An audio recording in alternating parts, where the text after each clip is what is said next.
বিসমিল্লাহির রহমানির রহিম। সম্মানিত দর্শক শ্রোতা, সালাম নিবেন। আসসালামু আলাইকুম ওয়া রাহমাতুল্লাহ। আপনাদের মনে থাকার কথা, 2018 সালে আমরা আমরণ অনশন করেছিলাম, যেখানে সরকারের পক্ষ থেকে বার্তা এসেছিল যে আগামী বাজেট থেকে জাতীয়করণের জন্য বরাদ্দ রাখা হবে। আপাতত মাননীয় প্রধানমন্ত্রী আপনাদেরকে 5% প্রবৃদ্ধি এবং বৈশ্বিক বাধা দিচ্ছেন, আপনারা প্রতিষ্ঠানে ফেরত যান।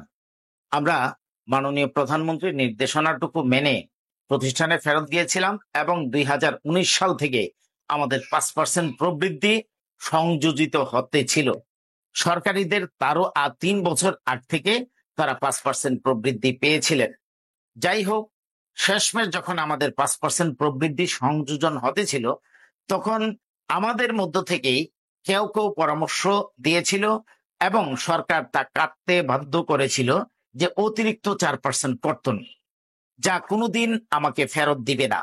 এই ধরনের অগ্রাহ্য এবং অনৈতিক একটা বিষয় চাপিয়ে দেওয়া হয়েছিল আমাদের মধ্যে। আমরা তা মানতে ছিলাম না কোনো ক্রমেই। আদালতের শরণাপন্ন হলাম। আদালত 3-4 বছর মামলা চলার পর যখন একটা চূড়ান্ত রায় দিল যে অবসরের 6 মাসের মধ্যে দাবি পূরণ করতে হবে এবং অতিরিক্ত 4% কর্তনের জন্য আনুপাতিক হারে সুবিধা দিতে হবে, সরকার পক্ষ তা মেনে নিয়েছিল। সরকার পক্ষকে মহামান্য আদালত জিজ্ঞেস করছিল, বিচারপতি জিজ্ঞেস করছিল যে আপনারা কি অতিরিক্ত সুবিধা দিবেন কিনা বলেন, আর নচেত এটা বন্ধ করে দেই। আমি সরাসরি সেই শুনানিতে উপস্থিত ছিলাম এবং যেদিন চূড়ান্ত রায় দেয় সেদিনও উপস্থিত ছিলাম। আমি যা নিজে প্রত্যক্ষ করেছি তা আপনাদের কাছে শেয়ার করছি। বলা হয়েছিল যে আপনারা কি অতিরিক্ত সুবিধা দিবেন কিনা। তখন সরকার পক্ষের আইনজীবী বলেছিল যে হ্যাঁ, আমরা অতিরিক্ত সুবিধা দিব। যখন এই রায় হলো, আজকে 60 দিনও পার হয়ে গেল, সরকার পক্ষ থেকে কোনো প্রকার আপিল বা এটার বিরুদ্ধে কোনো বিরুদ্ধচারণ করে নাই। এখন আবার তাদেরকে দিয়েই সুপারিশ করানো হলো যে আমাদেরকে সার্বজনীন পেনশনে ঢুকানোর জন্য। কেন জানেন? 2018-19 সালের দাবি পূরণ করার জন্য 560 কোটি টাকা দরকার।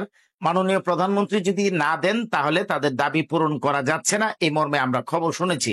20, 21, 22, 23, 24 আরো 5টা বছরের শিক্ষকরা যে অবসরে গেছেন তাদের দাবি তো দূরের কথা। আমরা যতটুকু শুনতে পেরেছি যে এই দাবি পূরণ করার জন্য প্রায় 6,500 কোটি টাকা দরকার।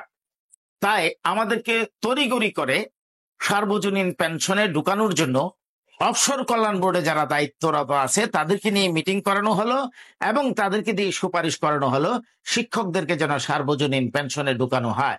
অর্থাৎ আমরা এই অতিরিক্ত 4% কর্তনের সুবিধা পেলে আমরা কিন্তু পাবো 162.5 মাস, অর্থাৎ একসাথে আমরা 162.5 মাস পাবো সর্বশেষ স্কেল অনুসারে।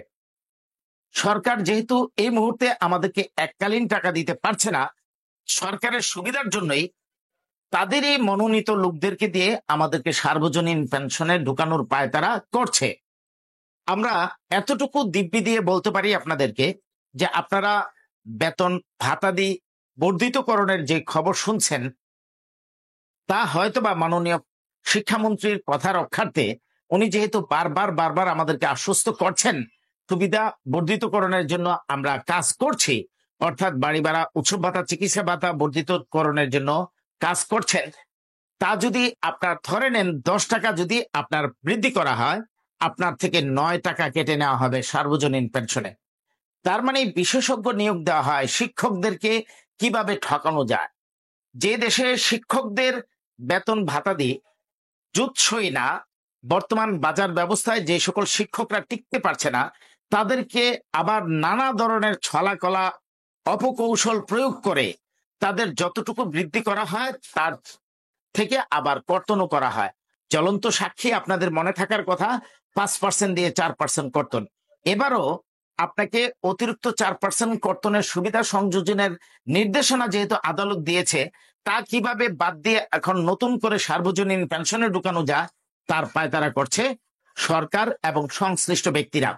তাই আপনাদেরকে সবিনয়ে বলতে চাই, শিক্ষকদেরকে যখন কোনো কিছু দিবেন মন উজাড় করেই দিবেন, তা থেকে কর্তনের জন্য বা তা থেকে শিক্ষকদেরকে সুবিধা কমানোর জন্য কৌশল প্রয়োগ করবেন না। এর দ্বারা কি হবে? শিক্ষার মান উন্নত হবে না, বরঞ্চ শিক্ষার মান ম্রিয়মাণ হবে। ঈদের পর ঈদ আসছে যাচ্ছে, কর্তা ব্যক্তিরা নতুন নতুন করে নতুন পদে আসীন হচ্ছেন।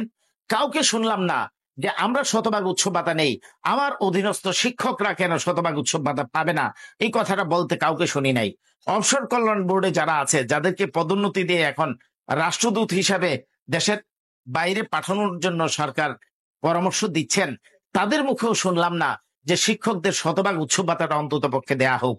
কারণ এই শিক্ষা মন্ত্রণালয়ে ব্যয় করতে পারে নাই বলে ৮,৫৬০ কোটি টাকা ফেরত গেল, সেই থেকেও দেয়া যা। এবং মাননীয় প্রধানমন্ত্রী ইচ্ছা পোষণ করলেন থুক বরাদ্দ দিয়ে হলেও শিক্ষকদেরকে শতভাগ উৎসব ভাতা দিতে পারেন। এই ব্যাপারে মাননীয় শিক্ষামন্ত্রী, শিক্ষা প্রতিমন্ত্রী, শিক্ষা সচিব, ডিজি মহোদয়, কারিগরি এবং মেমিস কাউকেই শুনি নাই এই বিষয় নিয়ে কথা বলতে। কিন্তু সার্বজনীন পেনশন নামক খরচ কিন্তু আমাদের উপর চাপানোর পায়তারা চলছে। অর্থাৎ অবসর কল্যাণ বোর্ড হয়তোবা রহিতকরণ করে নতুন করে সার্বজনীন পেনশনে ঢুকাতে চায়।